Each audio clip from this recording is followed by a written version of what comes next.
Hey, it's Dan. Welcome back. You're watching iAllegedly.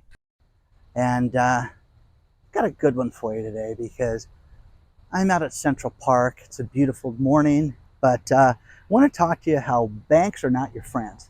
And man, oh man, are we seeing this right now. And there's a ton of stuff to cover. Please, as always, like the video, subscribe to the channel. And today we have a sponsor, Ageless Multi-Collagen. But let's get right into it. I have had so many people write me lately about problems with their financial institutions. And Dan, what are we going to do? The biggest problem that I've had lately, think about this one. I cannot log into my bank or my credit union without agreeing to the terms of the account. And one person, I just want to know my balance. So she calls the credit union, okay? And it was in Tennessee. And she says, hey, I just want to know my balance. Have you agreed to the local terms and conditions for online banking? She's like, what does it have to do with me verifying myself? And by the way, they asked her a myriad of questions. Your email, your mother's maiden name, last 4 digits of your social. Do you have your debit card with you? You know, things like that. And then they wouldn't tell her the balance until she agreed to those terms. So again, the terms are changing, guys. The terms are getting worse. This brought up something interesting. Last week, I had a subscriber, Christine, who wrote me about how she travels to and from Mexico and has a place in Mexico also and has to have her life in 2 different spots and could not get her Citibank debit card. So this has escalated to a man named Philip Cato out of the UK who was in the UK for over 30 years. Originally born and raised in Jamaica and then moved to the UK. That's great. So Philip goes out and decides, hey, listen, I'm going to go back home to Jamaica and take my pension and go retire there and take care of my ailing parents.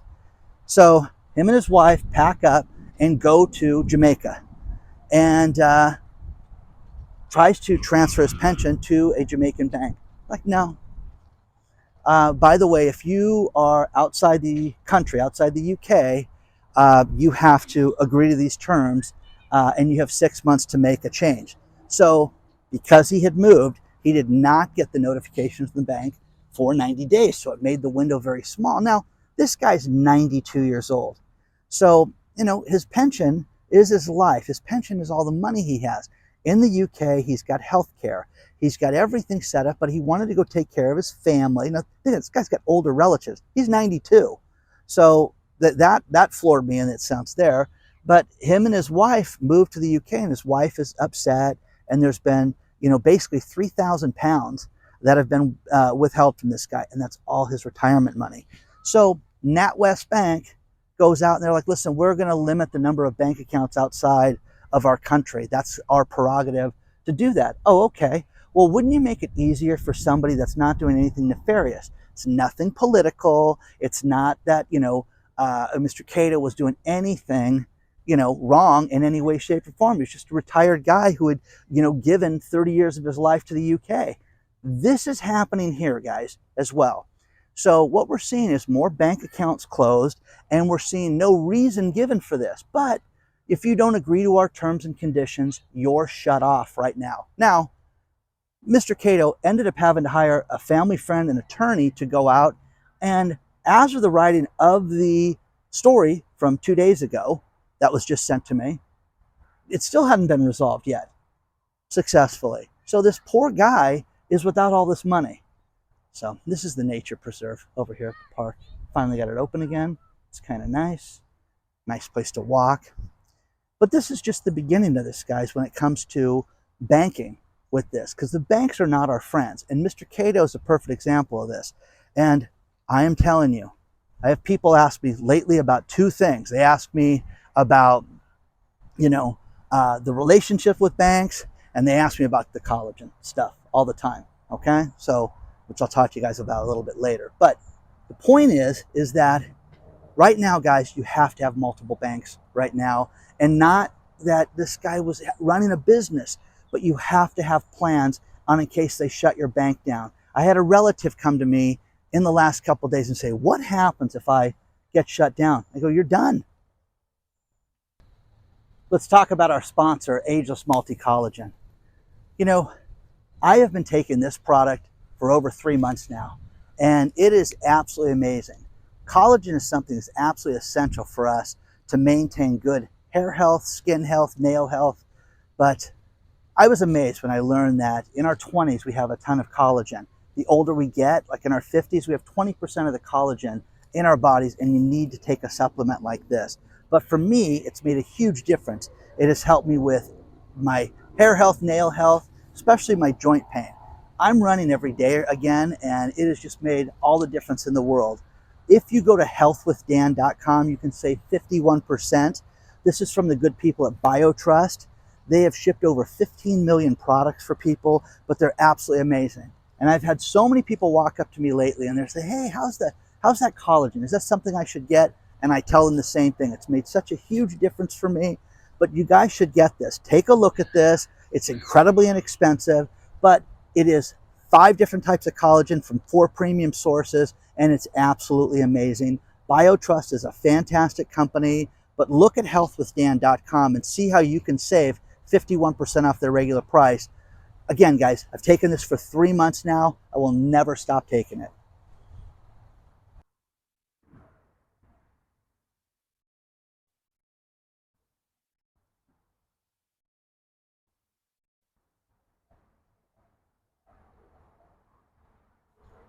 I had a great question asked of me lately, and that is, the most irresponsible person in your life, would you lend them money? No, of course not. Okay.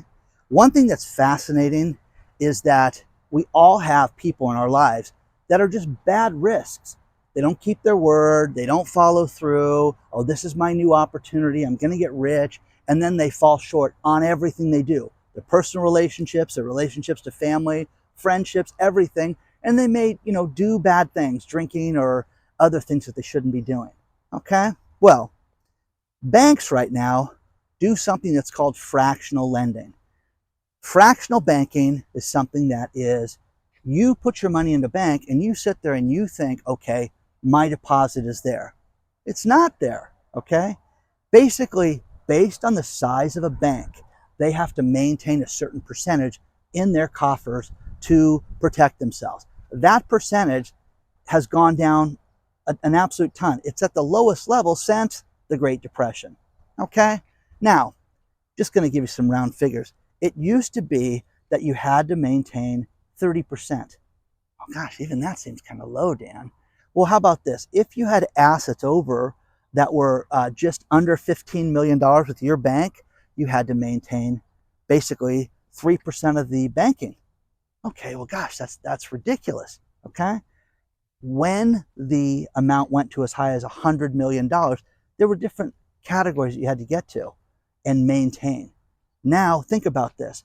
Because of the health crisis, basically they got rid of all that in 2020. So they don't have to maintain these percentages right now. And again, would you lend money to somebody like that that's irresponsible? So that's what we're doing with these banks right now. And again, they're not our friends. They can cut us off at a moment's notice. They can say you can't see your balance until you agree to these terms. Don, Jessica, Erica, Tammy, all these people sent me this from different banks. I could bore you with it and have them pop up, but it's the same thing. And these people are getting denied access to their money, but it's your irresponsible, drunken relative that we're giving the money to, and they don't care about us. And just when you think it's okay, they start to have more problems right now. So be very leery of this. Be very leery of where you put your money right now. Have multiple bank accounts. Now, for somebody that's 92 years old, you got to have a little bit of money outside the banking system just to protect yourself. And that brings up another thing is, I've had one guy write me, hey, listen, you talk a good game, but you never tell us where you put your gold and where you put your silver. Oh yeah, let me tell you where that's at, you fool. Anyways, 2 things. Number 1, you need to have your assets protected wherever they're at, okay? If you don't own any type of safe or anything like that, you need to have that. That needs to be fireproof. Now, I used to think, oh, that's all you need. And then I had breakfast one day with the economic ninja, who's a firefighter, by the way, the real deal. Dan, you know how many houses I've been to that the house has been leveled and those fireproof safes are gone? Really? Oh yeah, Dan. Or my favorite is when they pull up to the house and Travis, because he's social, hey, Travis, go talk to the homeowner. Listen, you got to get to the den. You got to get to the middle room. Oh, that place is ablaze right now, sir. And the cash is gone. Or they get the safe and save the safe, and it's so damaged from the water and everything that it's gone, gone, gone, gone. Okay? So protect yourself. Have cash outside the house. Okay? But have a safe spot. Have a, maybe a vault or something that you could go get and put your money into and assets into that you can go walk into, that maybe it's got a guard or something like that. That would be a good thing to get. But to sit there and say that I'm going to tell you, mine's in the third bedroom under the left mattress is where I keep the cash. Okay? Yeah, go there. Protect yourself. Okay? And have a plan right now, because these people don't care about us. These people are not our friends. The bank is not your friend. Have multiple bank accounts. I saw when I started this channel and we were dealing with alternative banking, you had people that were having money problems, okay? Just because COVID had shut their business off. So they got things like PPP loans and EIDL loans. And these people went out and, like put it into Chime and different independent banks. And Chime says, whoa, wait a second, you just got $12,000. This is a suspicious deposit for you. Some of these people never got their money. Never. The banks held it. Okay? Now, communication, have a relationship with your bank. Talk to your bank. Go introduce yourself. I love the people that go and ask questions. Hey, what's the financial condition of your bank and your credit union? You can ask that. But once again, I had a relative that laid out, a super smart guy, okay? Professor, let's just put it that way. This guy was like, wow, I never thought about it that way. Well, what would happen if everything went down and half of what I'm saying, let's say 10% of what I'm saying goes down, and your kids need stuff because they're going to turn to you? What are you going to do? Oh, wow, I never thought of it that way, okay? Well, he's thinking about it that way now, and he's going to protect himself, and he's going to make sure that he has cash on hand. And again, when you have cash on hand, don't go get $5,000 in $100 bills. Break it down a little bit. Let's say that the banks and everything was closed for 10 days. How would you pay for a meal? Give them a $100 bill? I'm sorry, so I don't have change. Thank you for the cheeseburger for $100. Okay? Protect yourself, guys. And yes, I say okay a lot. If you guys are drinking, you've had 9 drinks already.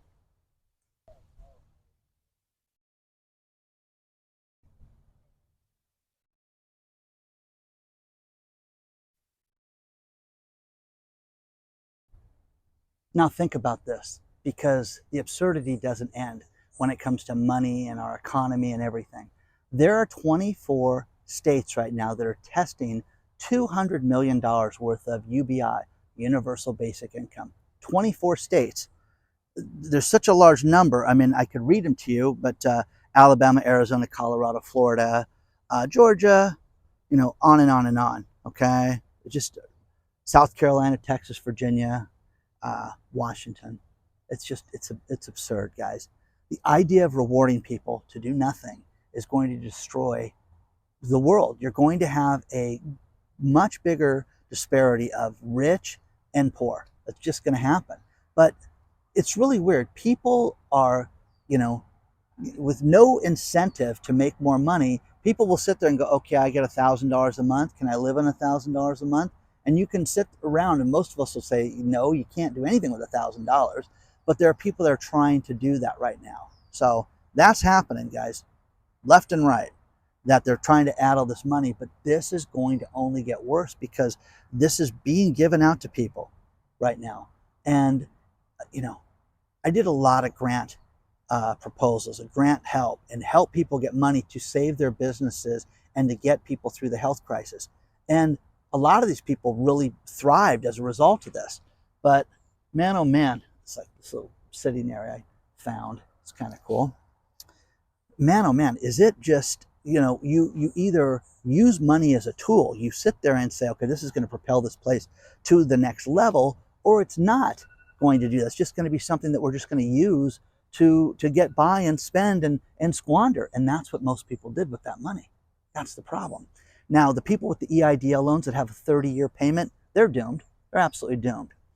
Now, when you hear about storms, and we hear about storms off the East Coast, and they're coming, and they're a tropical storm, and if they turn into a hurricane, we have a tropical storm right now off Cabo San Lucas right now, a couple hundred miles off Cabo San Lucas. But here's the thing, Wednesday of this week, they're anticipating that this storm's going to turn towards land, and it could turn towards California. And right now, the winds of this storm are 70 miles an hour. If it stepped up, wouldn't it be wild if Southern California got hit with a hurricane? Okay, it'd be storm watch. Yeah, I would do it live for you. Be at the beach. Be crazy. So, you know, when does it end, guys? It's always craziness. Always something going on. But, you know, more storms. Now, there is a restaurant in LA, and we've seen this in the past, where they're starting to charge people for different fees. My favorite rate lately is insurance for our employees, 4%. So, you know, you spend $100 and they're going to put $4 in the bill. No, pass, get your own insurance.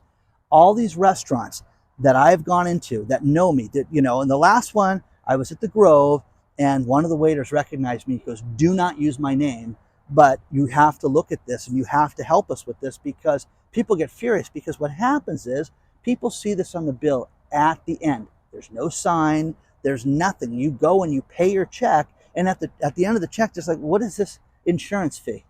So they don't tip. The restaurant gets paid, and people go out fuming, and they blame the waiter for this. So don't blame the waiter, blame the owner. And people have complained, and the waiter said, you know, they complain and they'll take it off the bill. But this is the problem with it, is most people, if you start to look at a bill and it's $68 or, you know, 59, 60, 59, you know what I mean? It's like, if it's just a few bucks more, most people don't pay attention to it. And yeah, I got the math wrong on that. So that's what we're seeing more and more of right now, is that people don't complain, or they complain and they blame the wait staff. But the article that was sent to me, which is why I'm talking about this, hey, here's how you can save on your health insurance from Yahoo Finance.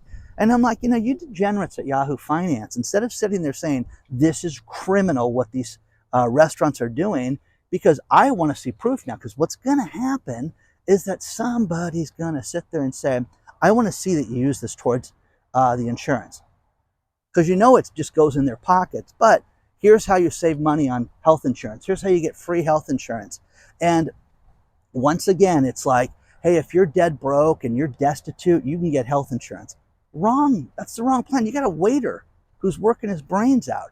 You know, my son, it's really funny, as I talk to him about, you know, working in restaurants, and how, you know, I'll pick up a shift, I'll do anything I can to end to work as much as possible. Now that it's summer and he's got no school for a month, he's like, man, if I could work 20 hours in a day, I would do it. Why not? Why not do it? But again, if somebody did stuff like this, I asked him about that. Oh, they don't do that there. People would freak out. People always scrutinize the bills. I bet they do. So look at this, but ask for it, and ask for it to be refunded as well. He just got himself something.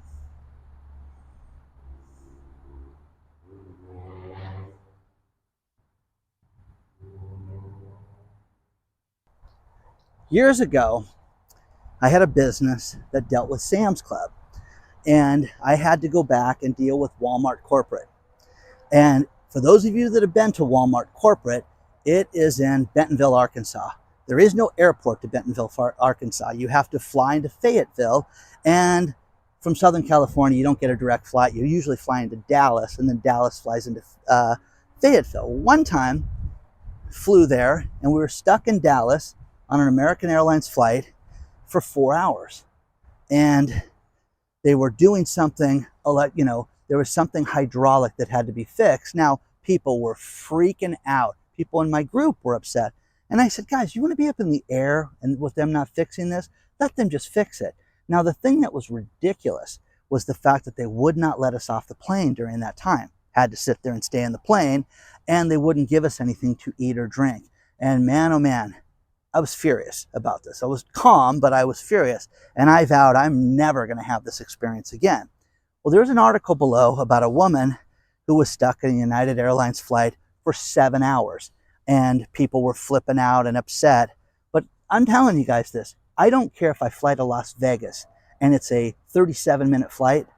I pack snacks. I pack drinks. When I go to the airport, I bring whatever I can because I'm going to assume that I'm going to be stuck on that plane. Something's going to happen. Now, I've had people laugh at me and, oh, Mr. Paranoid, he's got his snacks. Dan, I don't eat chips, Dan. I don't eat pretzels. I don't eat protein bars.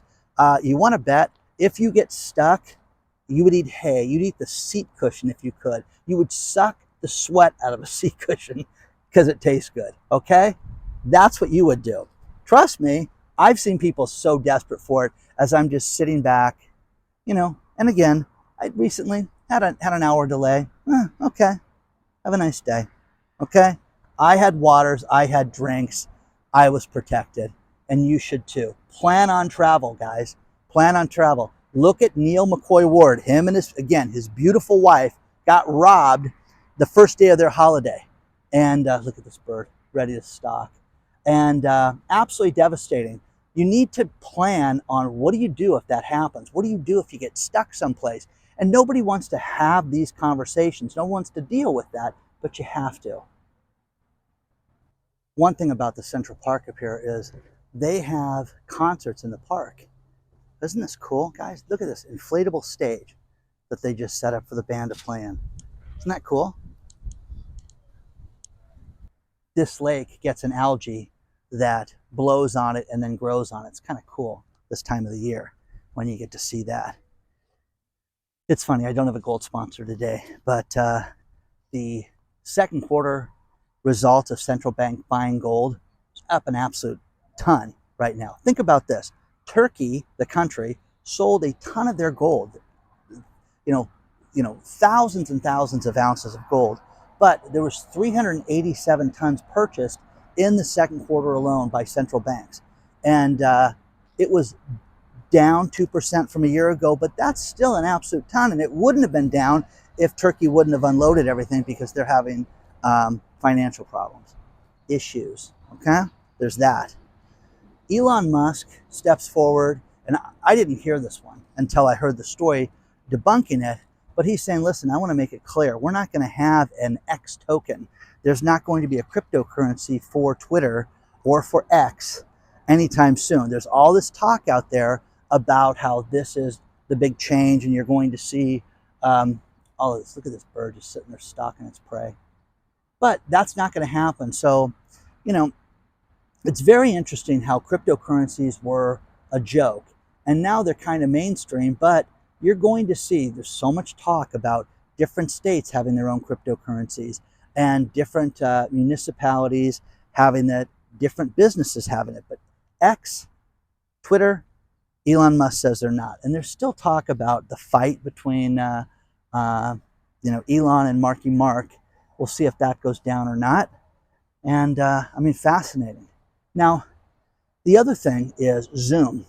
Zoom, the platform that we all use to have meetings and things like that, made a huge amount of money in 2020 and 2021.